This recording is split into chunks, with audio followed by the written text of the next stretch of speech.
হে hello everyone. তো যারা যারা লাইফে মানি অ্যাট্রাকশন করতে চাইছো তারা প্রত্যেক দিন এটা রেড বা গ্রিন কালারের পেন দিয়ে সকালবেলায় লিখবে, ওয়ান টাইমই লিখবে।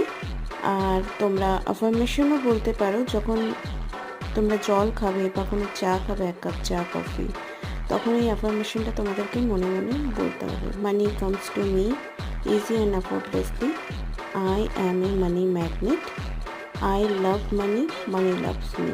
এটা যতবার ইচ্ছে চ্যান্টিং করতে পারো, এনি টাইম। যদি সকালবেলায় করো বেশি এফেক্টেড হবে। অ্যান্ড বিলিভ মি, এটা করে দেখো, দেন আমাকে কমেন্ট বক্সে এসে বলবে যে তোমরা মানি অ্যাট্রাকশন করতে পেরেছো কি না। আননোয়িংলি ভাবে কোনো না কোনোভাবে তুমি টাকা কম বেশি পাবে। মানে তোমার মাইন্ডে যদি ভাব থাকে যে আমি 100 টাকা পাবো, তো 100 টাকায় পাবো। এবারে অজান্তে 1 কোটি বলে দিও না, ঠিক আছে? যেটা বিলিভ করবে মাইন্ড সেটাই চাইবে। Thank you.